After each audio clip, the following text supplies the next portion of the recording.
गण गणपते नमः। अंग देश के एक प्रसिद्ध नगर में रुद्रकेतु नामक एक वेदज्ञ ब्राह्मण निवास करते थे। वे अग्निहोत्री, सुरगो द्विज पूजक और ईश्वर उपासक थे। उनकी अनुपम रूप लावण्य संपन्ना सदाचारिणी पत्नी का नाम शारदा था। कुछ दिनों बाद सती शारदा गर्भवती हुई। पत्नी में अत्यधिक प्रीति के कारण उसके विद्या बुद्धि संपन्न पति ने उसका प्रत्येक मनोरथ पूर्ण किया। इस प्रकार पति परायणा शारदा के गर्भ से 9वें मास में अत्यंत कांतिमान 2 यमज पुत्र उत्पन्न हुए। विशाल नेत्र वाले अजान बाहु सुंदर पुत्रों को देखकर रुद्रकेतु अत्यंत हर्षित हुए। उन्होंने मन ही मन कहा, मेरा मनुष्य जीवन और मेरी तपस्या धन्य है। आज मेरा वंश धन्य हो गया, जो मुझे अलौकिक 2 पुत्र रत्नों की प्राप्ति हुई है। रुद्रकेतु ने अर्घ्यादि के द्वारा ब्राह्मणों का सत्कार किया। उन्होंने आदि देव मंगल मूर्ति गणेश जी की पूजा तथा स्वसित वाचन करवाया। ब्राह्मणों के द्वारा मातृ का पूजन, भक्ति पूर्वक आभ्योदिक श्राद्ध एवं जातक कर्मादि संस्कार करवाए। तदंतर उन्होंने अत्यंत भक्ति पूर्वक ब्राह्मणों की पूजा की और उन्हें धन एवं रत्नों का दान किया।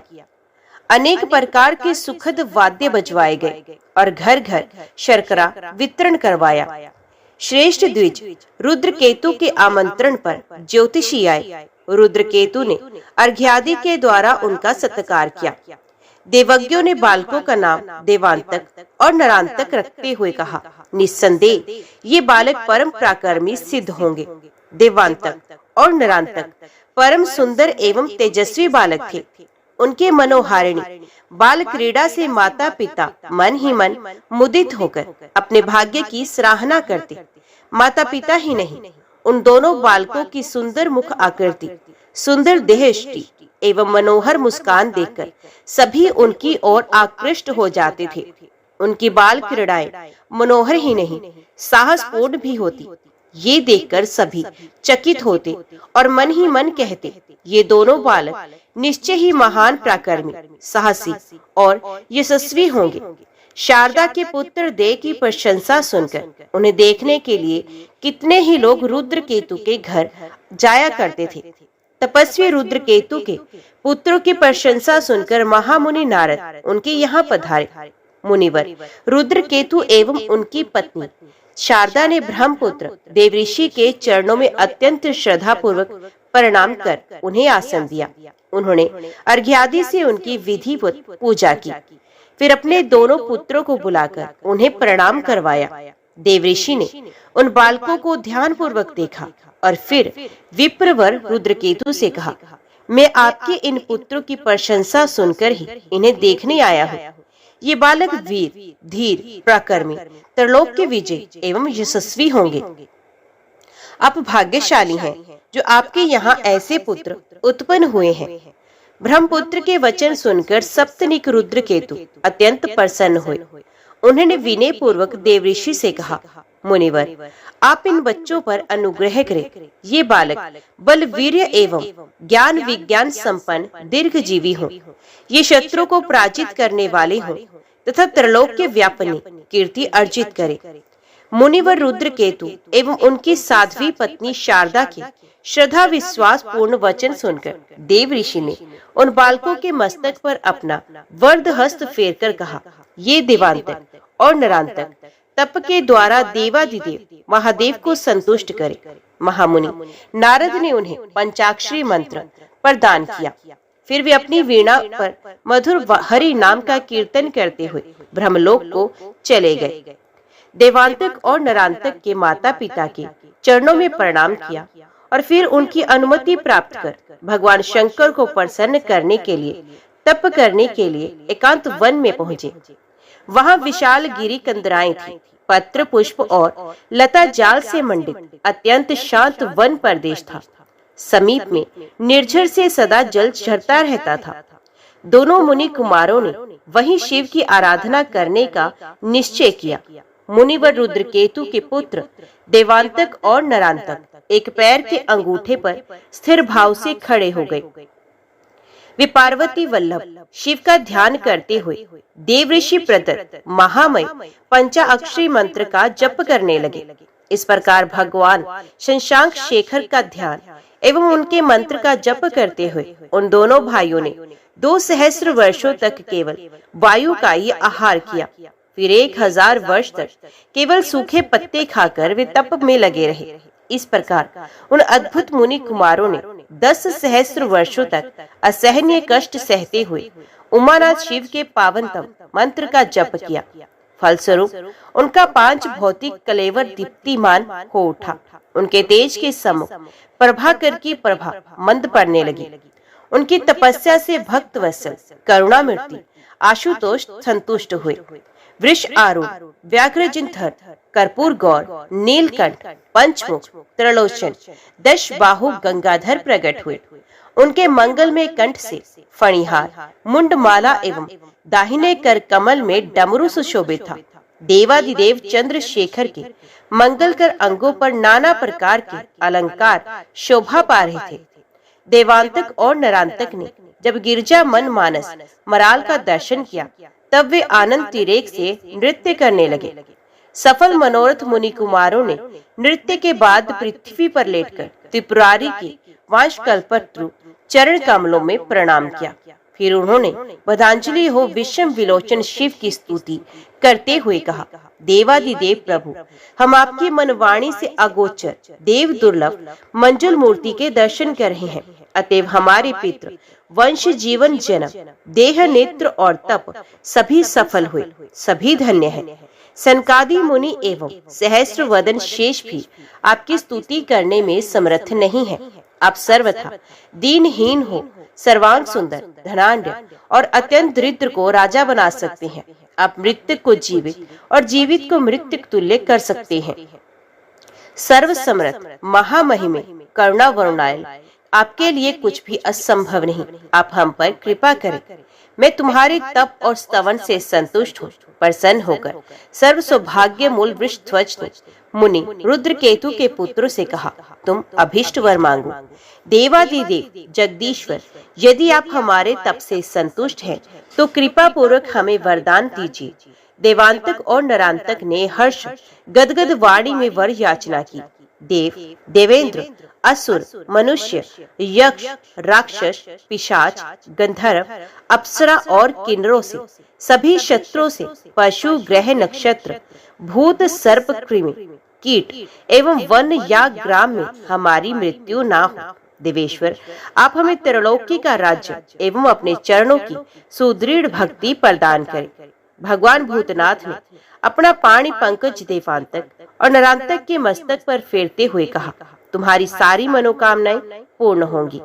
तुम लोग त्रिलोकी पर शासन करते हुए सृष्टि के सभी प्राणियों से निर्भय रहोगे। ये वरदान दे आशुतोष अंतर ध्यान हो गए। सफल मनोरथ देवांतक और नरांतक घर लौटे। उन्होंने अपने माता पिता के चरणों में प्रणाम कर उन्हें अपने तप शिव दर्शन एवं वर प्राप्ति का विवरण सुनाया। तुम लोगों ने अपने जीवन को पवित्र एवं कुल को यशस्वी बनाया। पुत्रों के मस्तक सुनकर पिता ने उन्हें अपने अंक में भर लिया। हर्षविवल मुनि रुद्र केतु एवं उनकी पति प्रायणा सहधर्मिणी शारदा ने ब्राह्मणों एवं तपस्वियों को आदर पूर्वक आमंत्रित कर उनकी पूजा की।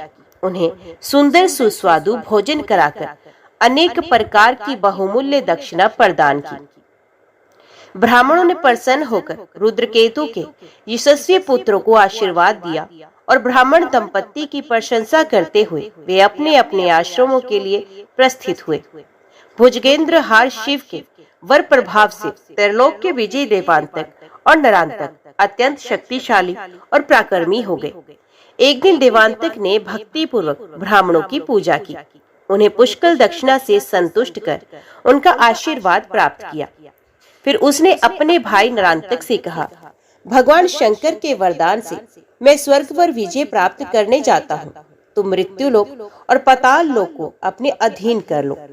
देवांतक शुभ दिन और शुभ मुहूर्त देखकर अमरावती पर जा चढ़ा। वहां वे नंदन वन को नष्ट करने लगा। देवताओं ने उससे युद्ध किया पर वे सभी पराजित हो गए। स्वयं शशिपति ने उसका सामना किया किंतु देवांतक के पौरुष के सामने वे टिक नहीं सके। उनका कठोर वज्र खंडित हो गया। सुरेंद्र ने यत्न पूर्वक प्राण रक्षा की। देवताओं ने भागकर सुमेरु गिरु गहन में शरण ली। वे कंद मूल का आहार करते हुए दुख पूर्वक जीवन व्यतीत करने को विवश हो गए। पृथ्वी से असंख्य असुर स्वर्ग पहुंचे। उन असुरों एवं अधीनत सुरों को देवांतक ने धन और अलंकार प्रदान किए। अनेक तीर्थों से जल आए। शंख, भेरी, दुदंबी और मृदांगी वाद्य बजने लगे। ऋषियों ने मंत्र पाठ करते हुए वीरवर देवांतक को स्वर्गाधिपति पद पर अभिषेक किया। इधर असुर सैन्य लेकर नरांतक ने पृथ्वी के राजाओं पर आक्रमण किया। कितने राजा पराक्रमी असुर के हाथों मारे गए और कितने राजाओं ने उसकी शरण ग्रहण की। प्रबल असुर के आतंक से कितने नरपाल अपना राज्य छोड़कर यत्र तत्र पलायित हो गए। समुद्र पर्यंत संपूर्ण भूमंडल नरांतक के अधीन हो गया। ऋषि मुनियों ने यज्ञ और स्वाध्याय छोड़कर पर्वतों की गुफाओं में आश्रय ले लिया। तदंतर नागलोक पर विजय प्राप्त करने के लिए नरांतक ने असुरों की युद्ध कुशल वीर वाहिनी और कूटनीति में दक्ष एवं परम धूर्त कपट शिरोमणि असुरों को भेजा। असुरों ने गरुड़ का वेश धारण किया और नागलोक में उपद्रव करना शुरू कर दिया।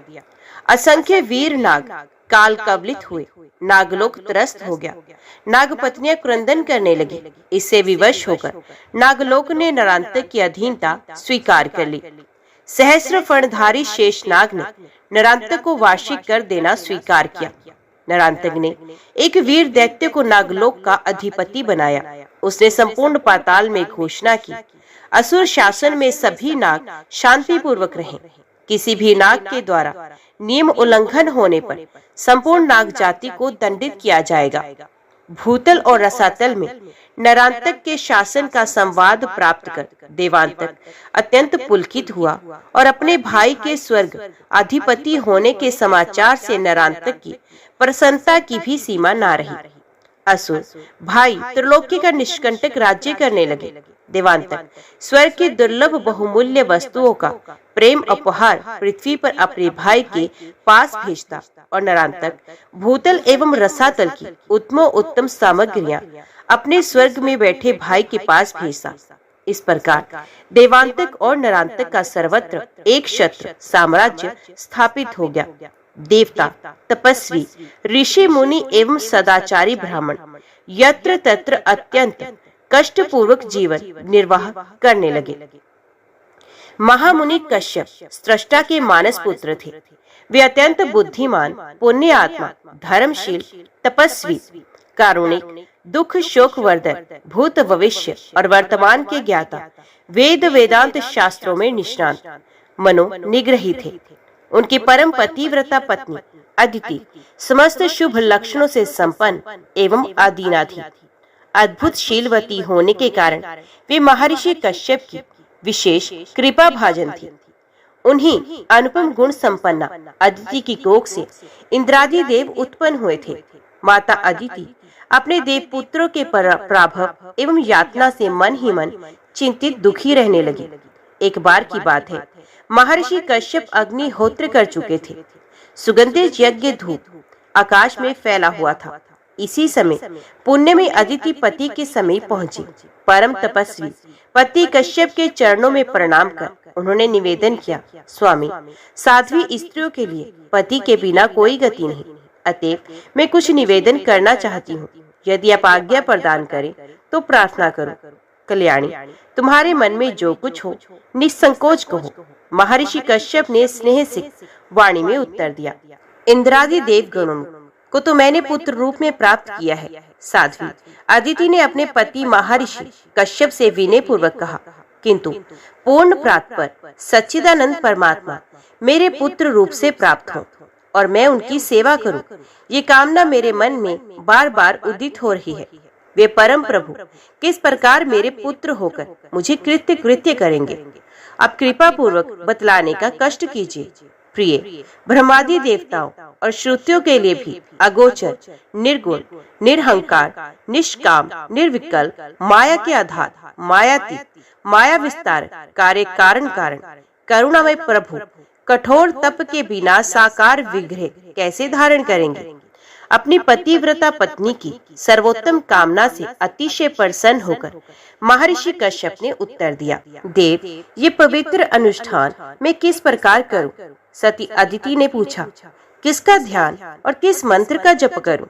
महर्षि कश्यप ने अपनी प्रिय पत्नी अदिति को विनायक का ध्यान, उनका मंत्र और न्यास सहित पूरी विधि विस्तार पूर्वक बता दी और उन्हें इस उपासना के लिए प्रोत्साहित भी किया।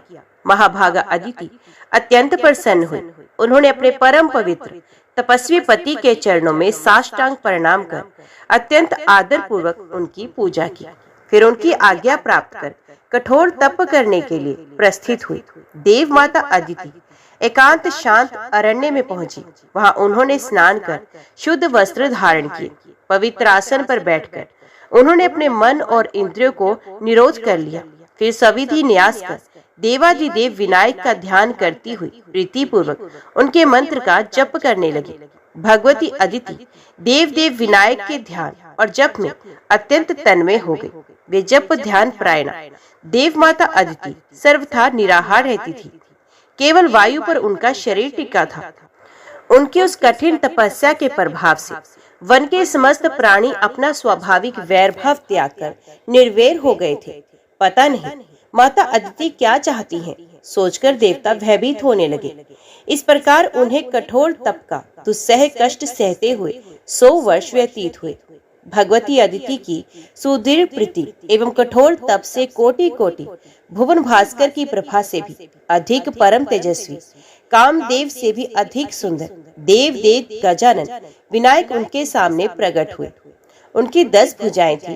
कानों में अनुपम कुंडल छिलमिला रहे थे। उनकी दोनों पत्नियां रिद्धि और सिद्धि उनके साथ बैठी थी। उनके मंगल कंठ में मोतियों की माला सुशोभित थी। उन्होंने परशु और कमल धारण किए थे। उनकी कट में स्वर्ण कटसूत्र एवं उनके ललाट में कस्तूरी का तिलक लगा था। उन्होंने नाभि पर सर्प धारण कर रखा था। उन मंगल विधायक प्रभु के मंगल विग्रह पर दियांबर शोभा दे रहा था। परशुधर दशभुज विनायक इस परम तेजस्वी रूप का दर्शन करते ही महिमा में तपस्विनी अदिति भयभीत होकर कांपने लगी। उनके नेत्र मुंद गए और वे मूर्छित होकर धरती पर गिर पड़ी। तुम दिवा रात्रि जिनका ध्यान एवं जप करती हो, मैं वही हूँ। माता अदिति को चेतना एवं धैर्य प्रदान करते हुए परम प्रभु विनायक ने कहा, मैं तुम्हारे अत्यंत घोर तप से संतुष्ट होकर तुम्हें वर प्रदान करने आया हूँ। तुम इच्छित वर मांगो, मैं तुम्हारी कामना अवश्य पूरी करूंगा। प्रभु, आप ही जगत के सृष्टा, पालक और संहार करता है। अपने इष्ट को सम्मुख देखकर देव माता अदिति ने उनके चरण कमलों में प्रणाम किया और फिर दोनों हाथ जोड़कर प्रेम गदगद वाणी में कहने लगी, अब सर्वेश्वर, नित्य निरंजन, प्रकाश स्वरूप, निर्गुण, निरहंकार, नाना रूप धारण करने वाले, सर्वस्व प्रदान करने वाले, सौम्य रूप प्रभु, यदि आप मुझ पर प्रसन्न हैं, तो मेरी आकांक्षा की पूर्ति करना चाहते हैं, तो कृपा पूर्वक मेरे पुत्र रूप में प्रकट होकर मुझे कृतार्थ करें। आपके द्वारा दुष्टों का विनाश एवं साधु परित्राण हो जाएंगे और सामान्य जन कृत्य कृत्य हो जाएंगे। मैं तुम्हारा पुत्र होऊंगा। विनायक ने तुरंत कहा, साधु जनों का रक्षण, पृथ्वी के कंटक रूप दुष्टों का विनाश एवं तुम्हारी इच्छा की पूर्ति करूंगा। इतना कहकर देव देव विनायक अंतर ध्यान हो गए। देव माता अदिति अपने आश्रम पर लौटी। उन्होंने अपने पति के चरणों में प्रणाम कर उन्हें संपूर्ण वृत्तांत सुनाया। महर्षि कश्यप आनंद मगन हो गए। देवांतक और नरांतक के कठोरतम करूर शासन में समस्त देव समुदाय और ब्राह्मण अत्यंत भयाक्रांत हो करके कष्ट पा रहे थे। वे अधीर और अशांत हो गए थे। दुष्ट दैत्यों के भार से पीड़ित व्याकुल पृथ्वी देवी कमलासन के समीप पहुंची। हाथ जोड़े साश्रु नैना धरा ने चतुर्मुख से निवेदन किया, समस्त देवताओं सहित सहस्राक्ष एवं ऋषिगण गिरी गुफाओं में छिपकर यंत्रणा पा रहे हैं। यज्ञ व्रतादि स्थगित हो गए। दानव कुल के असहनीय भार से व्यथित होकर मैं आपकी शरण में आई हूँ। आप दुष्ट दैत्यों के विनाश का यत्न कीजिए, अन्यथा मैं वनों, पर्वतों और सृष्टि के संपूर्ण प्राणियों सहित रसातल में चली जाऊंगी। स्वयं मैं समस्त लोकपाल, इंद्रादि देवगण और ऋषिगण स्वधा स्वाहा रहित हो अतिशय दुख पा रहे हैं। विधाता ने धात्री की वाणी सुनकर कहा, देवी, हम सभी स्थान, मंत्र और आचार से भ्रष्ट पाए हो गए हैं। अतएव इस विपत्ति से त्राण पाने के लिए हम सभी करुणामय देव देव विनायक की प्रार्थना करें। ब्रह्मा के वचन सुनकर अधिदेव विनायक को संतुष्ट करने के लिए उनके साथ पृथ्वी, देवता और ऋषिगण हाथ जोड़कर उनकी स्तुति करने लगे। हे सर्वलोकेश्वर, आपको नमस्कार है। हे सर्व लोकाधार प्रभु, आपको बारंबार नमस्कार है।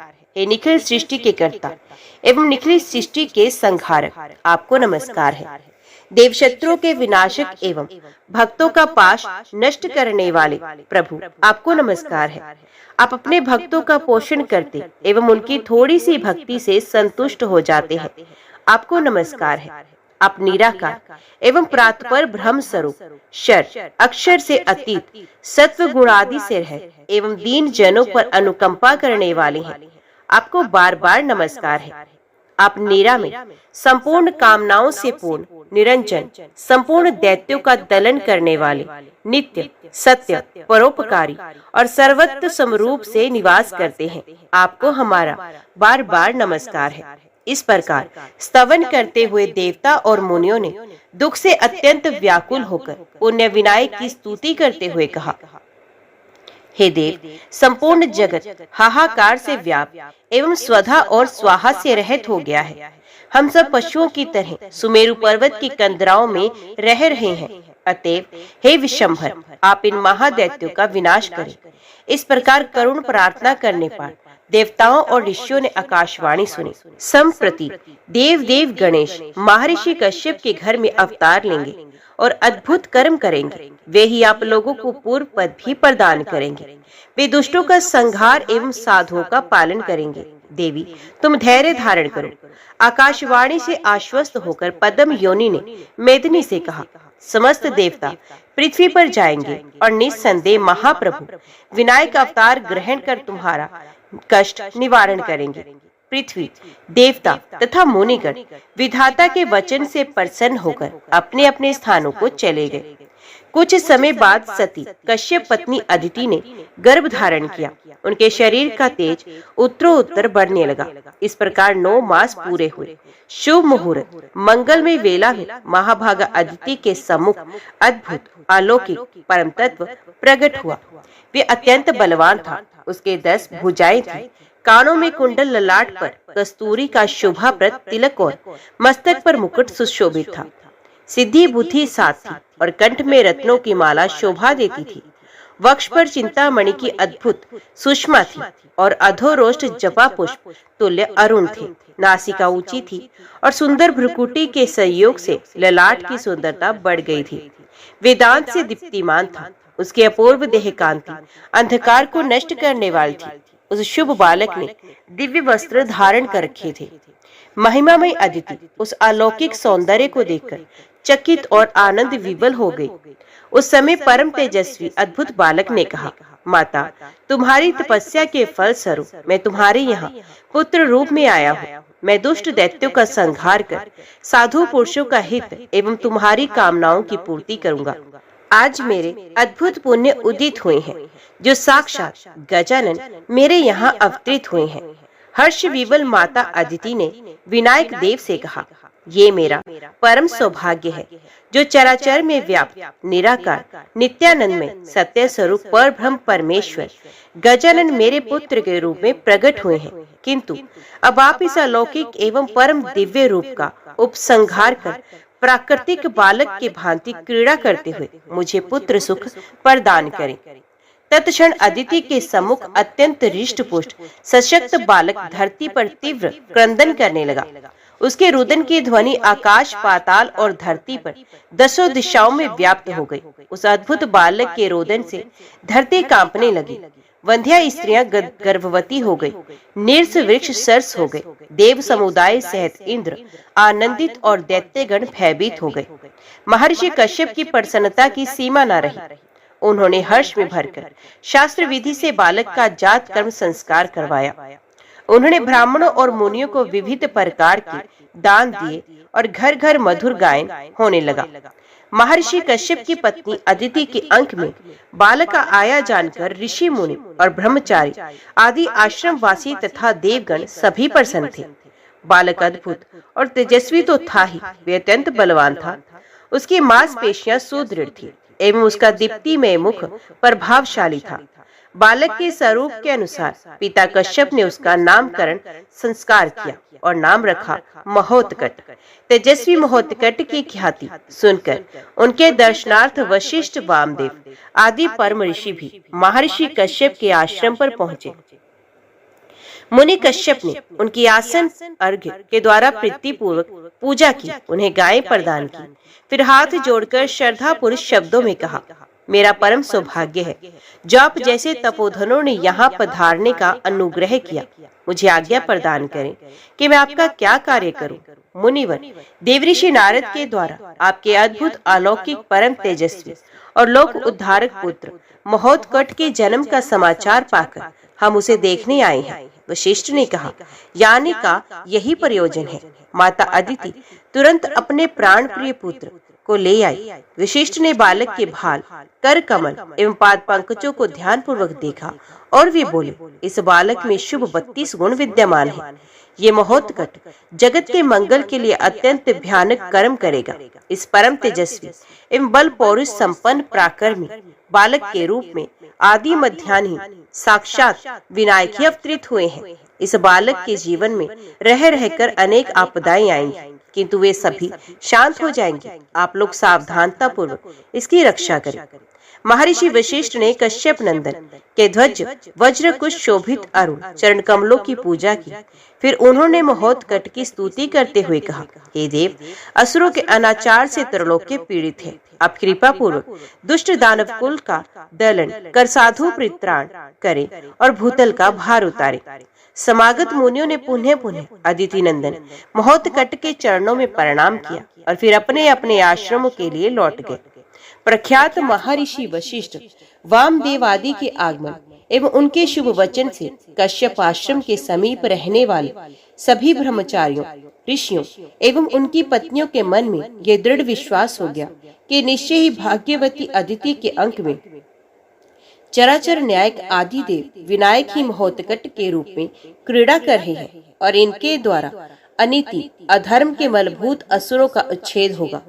उनका कुटिल क्रूर शासन समाप्त हो जाएगा और त्रिलोक में सुख शांति स्थापित होगी। उन्हें वेद पाठ और यज्ञ आदि क्रम निर्विघ्न होने लगेंगे।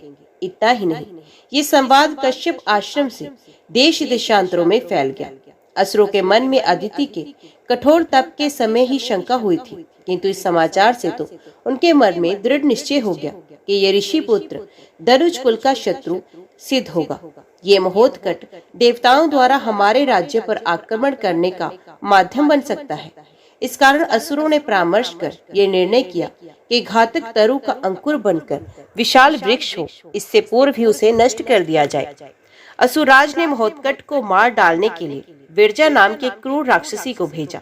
वे अत्यंत शक्तिशालिनी, परम धूर्ता एवं कुटिला थी। राक्षस वंश के मंगल के लिए उसने कश्यप आश्रम में प्रवेश किया। महोत्कट का तो कुछ भी नहीं बिगड़ा, किंतु विरजा को ही मृत्यु मुख में प्रवेश करना पड़ा। उन्होंने उसे निज धाम प्रदान किया। शक्तिशालिनी विरजा की मृत्यु से असुर चिंतित हुए। उन्होंने उद्धत और धुंधुर नामक 2 क्रूर राक्षसों को महोत्कट की हत्या के लिए भेजा। उन दोनों असुरों ने अत्यंत मनोहर शुक का रूप ग्रहण किया। उनके विषाक्त चंचुपुर अत्यंत तीक्ष्ण थे। वे महर्षि कश्यप के आश्रम में वहां पहुंचे, जहां माता अदिति महोत्कट विनायक को स्तनपान करा रही थी। मुझे खेलने के लिए वे शुक दे। सुंदर शुकों को देखते ही महोत्कट ने दुग्धपान छोड़कर अपनी माँ अदिति से कहा और वे बोले, ये शुक आकाश में उड़ने वाले पक्षी हैं। केवल भूमि पर चल सकने वाली कोई स्त्री इन्हें कैसे पकड़ सकती है? बालक को इस उत्तर से संतोष नहीं हुआ। उसने माता की गोद से उतर बाज की तरह झपटा मारकर दोनों पक्षियों को पकड़ लिया। ये देख उन दोनों ने पंखों और चोंचों से मार मार कर महोत्कट को अत्यंत घायल किया। तब मुनि कुमार ने उन शुकों को बलपूर्वक धरती पर दे मारा। वे शुक अपने असुर रूप को प्रकट करके प्राण शून्य हो गए। माता ने असुर के विशाल शव पर स्थित हुए अपने बालक को शीघ्रता पूर्वक उठा लिया। कश्यप मुनि ने बालक के अभय उदय के लिए शांति क्रम किया। बालक का अलौकिक पराक्रम देख उन्हें बड़ा आश्चर्य हुआ। उन्होंने अदिति को उपालंभ देते हुए कहा, तुमने बच्चे को अकेला कैसे छोड़ दिया? जगदीश्वर ने आज इसकी रक्षा की। ये निशाचरों के रहने का स्थान है। यहाँ मेरा शिशु कैसे जीवित रह सकेगा? यो बातचीत करके मुनि दंपत्ति ने बालक को नहलाया और स्वयं भी स्नान करके वे आश्रम में जा विश्राम करने लगे। महोत्कट 4 वर्ष के हुए। अपने बुद्धि कौशल एवं अलौकिक कर्मों से वे आश्रम वासियों के प्राण प्रिय और संपूर्ण आशाओं के केंद्र बन गए। आश्रम के निकट ही तमाल, देवदारू, जम्बू, आम्र और कटहल के सघन वृक्ष थे। उनके मध्य एक सरोवर था। सरोवर का जल अत्यंत निर्मल और मधुर था, किंतु उसमें बहुत से मत्स्य और मगर रहते थे। उनसे आश्रम वासियों को बड़ा कष्ट होता था। नरक के भय से आश्रम वासी उसमें स्वच्छंद स्नान तो कर ही नहीं सकते। उसके तट पर संध्या वंदन करने एवं जल भरने से भी डरते थे। एक दिन की बात है, सोमवती अमावस्या थी और व्यतिपात का योग। इस उत्तम पर्वत पर अदिति देवी सरोवर में स्नान करने के लिए आई। माता के साथ शिशु महोत्कट भी वहां आया। माँ ने उसे जलाशय के तट पर बिठा दिया और वे स्वयं आकंठ जल में स्नान करने के लिए उतर गई। तब बालक ने भी उछलकर माता के पास जाने की चेष्टा की, परंतु वे पानी में गिर पड़ा और उसी में खेलने लगा। इतने में ही एक नकर ने आकर उसे पकड़ लिया। जल के भीतर खड़ी हुई माता ने जब बालक की ये दशा देखी, तब वे घबरा गई और तुरंत उसकी रक्षा के लिए लोगों को पुकारने लगी, दौड़ो दौड़ो बचाओ। अदिति स्वयं भी बच्चे को पकड़ने के लिए शीघ्रता पूर्वक उसके पास गई, पर वे उसे पकड़ न सकी। नकर उनकी पकड़ से बाहर रखते ही महोत्कट को पानी के भीतर खींच लिए जा रहा था। माता भी दूर तक उसके साथ खींचती चली गई। महोत्कट और उसकी माता को सरोवर में आकंठ मगर देख मुनि के शिष्य उछल उछल कर जल में कूद पड़े, किंतु वे भी उस बलवान नक्र की पकड़ से बालक को छुड़ा न सके। तब बालक ने असीम बल का परिचय दिया।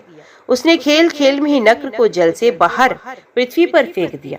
उसका शरीर चूर चूर होकर गिर पड़ा और वे निश्चेष्ट होकर गिर गया। उसके प्राण फकेरू उड़ गए। बालक की माता और आश्रम के सभी लोग आश्चर्यचकित थे। महोत्कट के सम्मुख एक वस्त्र भर्ण भूषित तेजस्वी पुरुष हाथ जोड़े कर खड़ा था। प्रभु, पहले मैं चित्रगंध वर्णक नाम का गंधर्व का राजा था। मेरे विवाह के अवसर पर सभी गंधर्व उपस्थित थे। मैंने सबका स्वागत सत्कार किया, किंतु उपस्थित महामुनि भृगु की मैंने पूजा नहीं की। तुम सरोवर के नक्र होगे। भृगु मुनि के शाप की कल्पना कर मैं भय से कांपने लगा।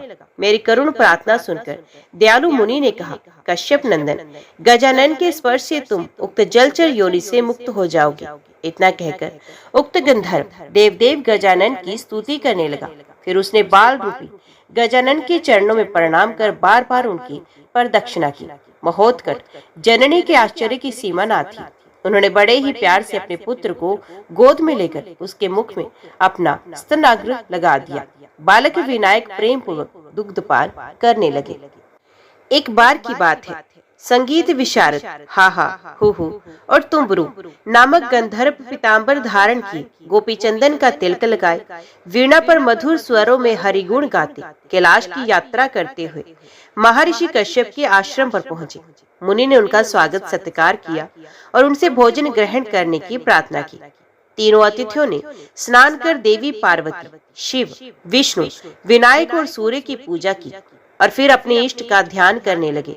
उसी समय महोत्कट बाहर से खेल कर आए। उनकी दृष्टि पंचदेवों के विग्रह पर पड़ी तो उसने धीरे से उन्हें उठाकर फेंक दिया। नेत्र खोलने पर देवताओं की प्रतिमा ना देख गंधर्व व्याकुल हो गए। उन्होंने ये बात महर्षि कश्यप से कही। महर्षि कश्यप चकित और चिंतित थे। सम्मानित अतिथियों की देव प्रतिमाएं ढूंढने के लिए वे चारों ओर दौड़ धूप कर रहे थे। उन्हें अपने चंचल पुत्र महोत्कट पर संदेह हुआ। उन्होंने हाथ में छड़ी लेकर क्रोध से कांपते हुए विनायक से पूछा, अतिथियों की प्रतिमाएं कहाँ गई? मैं तो बाहर बालकों के साथ खेल रहा था। भस्म लिपांत महोत्कट ने भय की मुद्रा में उत्तर दिया, तू शीघ्र ही मूर्ति ला दे, नहीं तो तुझे बुरी तरह पीटूंगा। कुपित कश्यप ने पुनः कहा, मैंने मूर्ति नहीं ली। महोत्कट रोने लगा। रोते रोते वे पृथ्वी पर लेट गया। माता अदिति भी वहां पहुंच गई। यदि मैंने मूर्ति खा ली है तो मेरे मुंह में देख लो। महोत्कट ने अपना मुखार विंद खोल दिया। अत्यंत आश्चर्य, माता अदिति मूर्छित हो गई। महर्षि कश्यप और हरि भक्त परायण गंधर्वर्त ने आश्चर्यचकित होकर देखा। बालक महोत्कट के छोटे से मुखाबज में कैलाश, शिव, वैकुंठ सहित विष्णु, सत्यलोक, अमरावती सहित सहस्राक्ष पर्वतों, वनों, समुद्रों, सरिताओं, यक्षों, पन्नगों एवं वृक्षों सहित संपूर्ण पृथ्वी, 14 भुवन, समस्त लोकपाल, पाताल, 10 दिशाएं तथा अद्भुत सृष्टि दिख रही थी। सचेत होने पर माता अदिति ने तुरंत बालक महोत्कट को अंक में उठा लिया और उसे स्तनपान कराने लगी। महर्षि कश्यप ने मन ही मन कहा, अरे ये तो अखिलेश्वर प्रभु ने ही मेरे पुत्र रूप में जन्म लिया है। मैंने इन्हें दंड देने का विचार कर बड़ी भूल की है। मैं तो इस बालक को दंड दे नहीं सकता। अब आप लोग जैसा उचित समझे वैसा करें। कश्यप ने गंधर्वों से स्पष्ट कह दिया, देव प्रतिमाओं के मिले बिना हम लोग आपका अन्न, फल और कंदमूल आदि कुछ भी ग्रहण नहीं करेंगे। अत्यंत दुखी होकर गंधर्वों ने महर्षि कश्यप से इतना कहा ही था कि उन्होंने महोत्कट के स्थान पर देवी पार्वती, शिव, विष्णु, विनायक और सूर्य का प्रत्यक्ष दर्शन किया। वही बालक क्षण क्षण में पंचदेव के रूप में दिख रहा था। फिर तो हा हा, हुहु और तुम्बरू ने महोत्कट के चरणों में प्रणाम किया और वे महर्षि कश्यप प्रदत्त अन्नादि को प्रेम पूर्वक ग्रहण करने लगे। उस समय उन्होंने महोत्कट में अनेक रूपों के दर्शन किए। वे एक क्षण महोत्कट एवं दूसरे ही क्षण पंचदेवों के रूप में दिखने लगता। क्षण में अत्यंत भयानक दिखता तो दूसरे क्षण विश्व रूप में उसका दर्शन होता। इस प्रकार परम प्रभु के अचिंत्य, अकथनीय स्वरूपों का दर्शन कर गंधर्वों ने अपना जीवन जन्म एवं कश्यप आश्रम में आगमन सफल समझा। गंधर्वों को महोत्कट विनायक के तत्व का साक्षात्कार हो गया। उन्होंने परम प्रभु विनायक की श्रद्धा भक्ति पूर्ण हृदय से स्तुति की और बार बार उनके चरणों में प्रणाम कर उनका स्मरण करते हुए कैलाश के लिए प्रस्थान किया। प्रतिभाशाली महोत्कट 5 वर्ष के हुए। महर्षि कश्यप ने शुभ मुहूर्त और शुभ लगन में उनके व्रत बंध का निश्चय किया। शांत तपस्वी महर्षि कश्यप सुर असुर चारों वर्णों और सभी श्रेणी के स्त्री पुरुषों के श्रद्धेय थे। इस कारण उनके पुत्र के यज्ञोपवीत संस्कार के अवसर पर निस्सप रहे। वेदज्ञ ब्राह्मण तो पधारे ही, समस्त सुर, राक्षस, ऋषि, मुनि, यक्ष, नाग, राजऋषि, व्यापारी, वैश्य तथा शूद्र प्रभृति सभी लोग आए। सशक्त असुर स्पष्ट तो कुछ नहीं कहते थे, किंतु कश्यप नंदन से अपनी क्षति की संभावना से वे उन्हें छल कपट तथा अन्य कौशल से मार डालने के लिए प्रयत्नशील थे।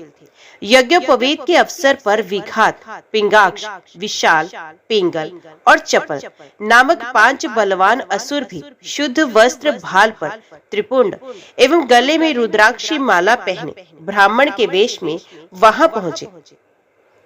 उन्होंने अपने कमंडलों में छोटे छोटे अस्त्र छिपा रखे थे। वे ब्राह्मण वेशधारी असुर उपस्थित मुनियों और ब्राह्मणों के बीच ऐसे स्थान पर बैठ गए जहां से अदिति नंदन विनायक पर सुविधा पूर्वक सटीक प्रहार किया जा सके। अनेक प्रकार के बाजे बज रहे थे। मंडप में गणेश पूजन और स्वसित वाचन हुआ। इसके अनंतर व्रत बंध की विधियां होने लगी। होम के अनंतर महर्षि कश्यप ने ब्राह्मणों की पूजा की। अग्नि स्थापन के बाद जब सुवासिनी स्त्रियां और ब्राह्मण मंगल आशीर्वाद के साथ विनायक पर अक्षत छोड़ रहे थे, तब ब्राह्मण वेशधारी असुरों ने धीरे से कमंडलों से अस्त्र निकाले और विनायक पर प्रहार का उपक्रम किया। विनायक ने तत्क्षण उनकी दुर्संबंधी समझकर थोड़े से अभिमंत्रित चावल उन पर फेंके और तत्काल दुष्ट असुरों का निर्जीव शरीर पृथ्वी पर गिर पड़ा। असुरों के भयानक शव को देखकर उपस्थित देवता, ऋषि मुनि, ब्राह्मण और सभी जन अत्यंत चकित हुए। 5 वर्षीय बालक रिष्ट पुष्ट और शक्ति संपन्न तो था ही, वे मंत्र सिद्ध भी था। ये जानकर सब परस्पर कहने लगे, 5 शरीर राक्षसों को क्षण भर में ही इस बालक ने कैसे मार डाला।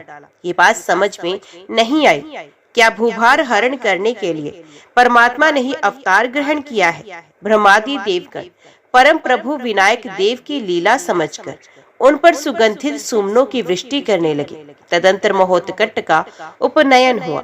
महर्षि कश्यप ने स्वयं उन्हें गायत्री मंत्र दिया। सर्वप्रथम महातपस्विनी माता अदिति ने उन्हें भिक्षा प्रदान की। उसके बाद वहां उपस्थित लोगों ने भिक्षा के साथ उन्हें शास्त्रीय सदाचार का विस्तृत उपदेश दिया। परम प्रिय पुत्र महोत्कट की प्राण रक्षा से प्रसन्न होकर महर्षि कश्यप ने पुण्य भक्ति पूर्वक ब्राह्मणों की पूजा की और उन्हें विविध प्रकार के वस्त्र, स्वर्ण और गाय प्रदान की। इसके बाद एकत्रित बहुत समुदाय के बीच महर्षि वशिष्ठ अत्यंत स्नेह पूर्वक विनायक का हाथ पकड़ उन्हें ब्रह्मा के पास ले गए। ब्रह्मा जी ने अपने कमंडलों के जल से उनका तीर्थ ग्रहण किया और सदा खिला रहने वाला पद्म पुष्प उन्हें प्रदान किया। उस समय उन्होंने विनायक का नाम ब्राह्मणस्पति रखा। फिर बृहस्पति ने भी विनायक की पूजा करके उन्हें भारभूति नाम प्रदान किया। कुबेर ने विनायक की पूजा करके उनका नाम सुरानंद रखा और उन्हें अपने कंठ की रतनमाला प्रदान की। वरुण ने अपना पाश प्रदान कर उन्हें सर्वप्रिय नाम दिया। भगवान शंकर ने भी सब देवताओं के सुनते हुए अदिति नंदन को त्रिशूल और डमरू देकर उन्हें विरूपाक्ष कहा और फिर उन्हें भालचंद्र नाम से संबोधित करते हुए चंद्रकला दे दी। परशुहस्त कहती हुई परशुराम जननी सती रेणुका ने अपनी सखी अदिति के बालक को परशु प्रदान किया और परशुहस्त नाम रखा। फिर उनकी पूजा करके उन्होंने वाहन के लिए सिंह देकर सिंह वाहन नाम दिया। तदंतर उन्होंने महोत्कट विनायक को उपदेश दिया, विनायक तुम शीघ्र ही दुष्टों का संहार करो। द्विज वेशधारी समुद्र ने विनायक की पूजा कर उन्हें मुक्ता माल प्रदान करते हुए मालाधार कहा। शेषनाग ने उनके आसन के लिए अपना शरीर समर्पण कर दिया और बड़ी प्रसन्नता से उन्हें फणी राजासन कहा। धनंजय नाम देते हुए अग्निदेव ने उन्हें अपनी दाहिका शक्ति प्रदान की और प्रभंजन नाम से संबोधित कर वायुदेव ने अपनी शक्ति समर्पित कर दी। इस प्रकार सभी लोगों ने अपनी अपनी शक्ति के अनुसार महोत्कट को उत्तम वस्तुएं प्रदान की, किंतु सहस्राक्ष इंद्र ने ना कुछ दिया और ना ही प्रणाम किया। सुरेंद्र ने सोचा, मुझे देवाधिप के सम्मुख सभी नतमस्तक होते हैं, मैं छोटे से बालक के सामने मस्तक क्यों झुकाऊं? मेरे घर में किसी महान अवतारी पुरुष ने जन्म लिया है। महात्मा कश्यप ने इंद्र को समझाया, अनविष्ट ने गुण संपन्न पुरुष को छोटा समझकर तिरस्कार करना उचित नहीं। इस छोटे से तेजस्वी बालक महोत्कट ने इसी आयु में कितने अद्भुत कर्म कर डाले। इसने विरजा नाम की भयानक राक्षसी को खेल में ही मार दिया। शुक्र रूपधारी प्रचंड उद्धत और धुंधुर राक्षसों को इसने मारा। सरोवर का शापग्रस्त चित्र गंधर्व इसी के स्पर्श से मुक्त हुआ। हाहा हु और तुम्बरु गंधर्वों ने इसी के दिव्य कलेवर में पंचदेवों का दर्शन किया।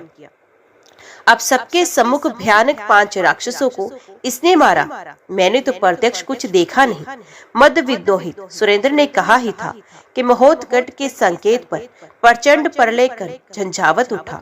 सर्वत्र त्राही त्राही मच गई। व्याकुल सुरेंद्र ने महोत्कट की ओर देखा तो उनके नेत्रों से अग्नि ज्वाला निकल रही थी। सहस्राधिक मस्त्र, नेत्र, नासिका, कान, कर और चरण थे उनके। सूर्य और चंद्र उनके नेत्र में दिख रहे थे। महोत्कट के रोम रोम में अनंत ब्रह्मांड एवं उनके विराट रूप का दर्शन कर इंद्र ने व्याकुल हो उनकी स्तुति की और उनसे बार बार क्षमा याचना की। प्रबल प्रभंजन शांत हुआ। इंद्र ने अचिंत गुण गुणनीय महोत्कट की स्तुति कर बार बार उनके चरणों में प्रणाम किया। फिर उनकी जय जयकार करते हुए उन्हें अपना अंकुश और कल्प वृक्ष प्रदान कर उन्होंने अत्यंत भक्ति पूर्वक कहा, विनायक। फिर सब लोग प्रसन्नता पूर्वक अपने अपने धाम को पधारे। अत्यंत मेधावी और प्रतिभा संपन्न विनायक की शिक्षा प्रारंभ हुई। विद्या बुद्धि विशारद विनायक अत्यल्प काल में ही सारे वेद वेदांग, व्याकरण, गणित, ज्योतिष आदि शास्त्रों के साथ अस्त्र शस्त्रों का सम्यक ज्ञान प्राप्त कर उसमें निष्णात हो गए। शास्त्रीय सिद्धांतों पर विचक्षण बुद्धि महोत्कट की अद्भुत व्याख्या सुनकर महान शास्त्रज्ञ भी चकित होकर कहने लगे, निश्चय ही विनायक कश्यप नंदन के रूप में अवतीर्ण हुए हैं। महोत्कट के 7वें वर्ष में प्रवेश किया।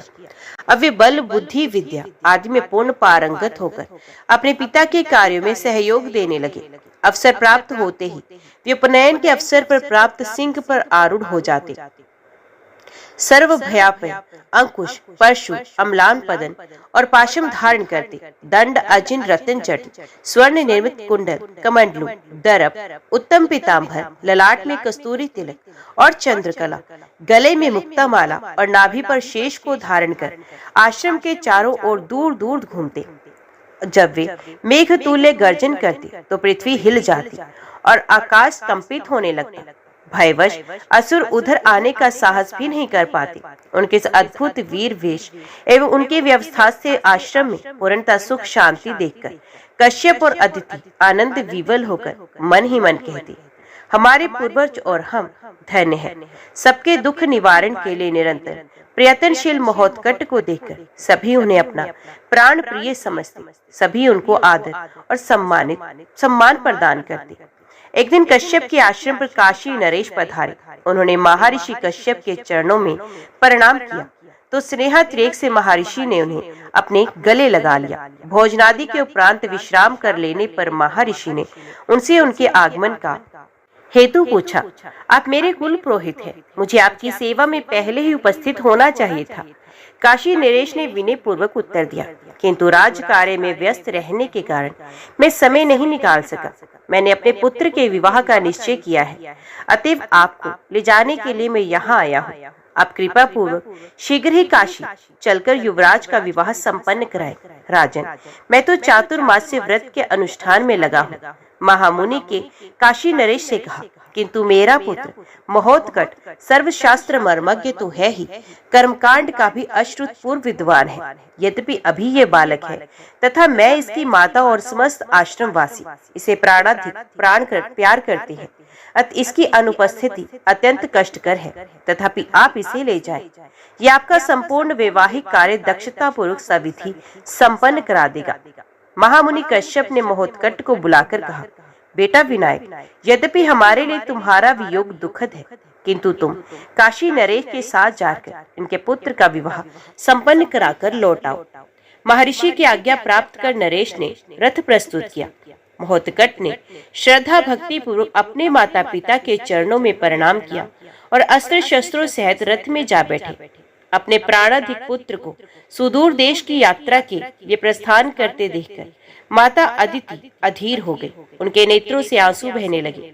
उन्होंने नरेश के पास जाकर अत्यंत दीन वाणी में कहा, राजन, मेरा महोत्कट नीरा बालक है और अतिशय चंचल है। इसने कभी प्रवास नहीं किया। कुटिलसरों की कुदृष्टि इस पर सदा बनी रहती है, अतएव आप इसकी निरंतर रक्षा करेंगे और जिस प्रकार इसे अपने साथ ले जा रहे हैं उसी प्रकार सुकुशल इसे इस आश्रम में पहुंचा भी देंगे। मैं अपना प्राण देकर भी इस परम तपस्वी पुरोहित पुत्र की प्राण रक्षा करूंगा। अब सर्वथा निश्चिंत रहे। काशी नरेश ने माता अदिति के चरणों में प्रणाम किया और रथ वायुवेग से चल पड़ा। जब तक महोत्कट के रथ की ध्वजा दिखती थी तब तक रोती हुई माता अदिति वहां खड़ी रही। काशीराज का रथ गहन वन में पहुंचा। वहां रुद्र केतु का बलवान भाई नरांतक का चाचा भगवान सहस्रांशु की प्रसन्नता के लिए 10,000 वर्ष से अत्यंत दारुण तप कर रहा था। तरलोक के पर निरापद शासन के लिए सर्वसंहारक श्रेष्ठ शास्त्रास्त्र उसे अभीष्ट थे। उसने अपने दोनों पैर वृक्ष की शाखा में बांध रखे थे। अधोमुख धूम्राक्ष केवल धूम्रपान पर जीवित था। सूर्यदेव प्रसन्न हुए। उन्होंने धूम्राक्ष के लिए प्रभापुंज शस्त्र भेजा। उसकी प्रभा से अंतरिक्ष उद्दीप्त हुआ ही था कि गरुड़ जैसे सर्प को पकड़ लेता है, उसी प्रकार महोत्कट ने उछलकर उस परम तेजस्वी शस्त्र को ग्रहण कर लिया। ये दृश्य देखकर काशीराज अत्यंत विस्मित हुए। शस्त्र परीक्षणार्थ महोत्कट ने उसे धूम्राक्ष की ओर फेंका ही था। भीषण गर्जन के साथ धूम्राक्ष के 2 टुकड़े दूर जा गिरे। धूम्राक्ष की विशाल देह के गिरने से कई वृक्ष धराशायी हो गए। धूम्राक्ष के प्रख्यात वीर पुत्र जघन और मनु ने ये दृश्य देखा तो उनके क्रोध की सीमा न रही। कालतुल्य सशस्त्र जघन और मनु ने कुछ ही देर में काशीराज का रथ घेर लिया और अत्यंत क्रोध पूर्वक उन्होंने काशी नरेश से कहा, राजन, तूने ब्राह्मण पुत्र को लाकर हमारे तपस्वी पिता की हत्या कैसे करवाई? कृतघ्न, पहले असुरा नरातक के कोप से हमारे पिता ने ही तुम्हारी रक्षा की थी। उन्हीं की कृपा से तू काशी नरेश बना है। हमारे पिता को मारकर तू जीवित कैसे रह सकता है? अत्यंत शक्तिशाली धूम्राक्ष पुत्रों की क्रुद्ध वाणी सुनकर काशीराज कांप उठे। उन्होंने मन ही मन सोचा, अब समार रोग की तरह मैं कहां से इस पुरोहित कुमार को ले आया? यदि नरांतक कुपित हुआ तो शरणार्थ मेहर ही राज्य ध्वस्त हो जाएगा। भयाक्रांत काशीराज ने ब्राह्मण और ईश्वर की शपथ लेते हुए कहा, मैं सर्वथा निर्दोष हूँ। मैं तो इस मुनि कुमार को अपने पुत्र का विवाह कराने के लिए ले जा रहा हूँ। अब कृपा पूर्वक मेरे शुभ कार्य में व्यवधान उपस्थित ना करें। आप इस पुरोहित पुत्र को ले जाएं, मुझे छोड़ दें। राजन, मुझे छोटे बच्चे को गहन वन में ले जाकर आप शत्रु के हाथों कैसे दे रहे हैं? महोत्कट ने चकित होकर काशीराज से कहा, आपने मेरी माता को क्या वचन दिया था? क्या क्षत्रिय धर्म यही है? यदि मेरे पिता ने ये बात सुनी तो निश्चय ही वे आपको शाप दे देंगे और आप राज्य सहित भस्म हो जाएंगे। इस प्रकार महोत्कट राजा से कह ही रहे थे कि जघन और मनु ने उन पर आक्रमण कर दिया। क्रुद्ध हुए महोत्कट ने भयानक गर्जना की। विनायक के निश्वास योग से पृथ्वी पर जैसे भूकंप आ गया। उक्त भीषण ध्वनि एवं वायु वेग के प्रभाव से जघन और मनु अंतरिक्ष में चक्कर खाते हुए नरांतक के नगर में शिलाखंड की तरह गिर पड़े। जय श्री गणेश। आज की वीडियो में इतना ही। उम्मीद करती हूँ वीडियो आपको पसंद आई होगी। वीडियो पसंद आई हो तो वीडियो को लाइक और चैनल को सब्सक्राइब जरूर कीजिएगा। जय श्री गणेश लिखकर कमेंट बॉक्स में अपनी हाजिरी और अपने सुझाव देना ना भूलेगा। तो मिलते हैं अगली वीडियो अगली कथा के साथ। तब तक के लिए देखते व सुनते रहिए। जय मां कंजर, जय माता दी।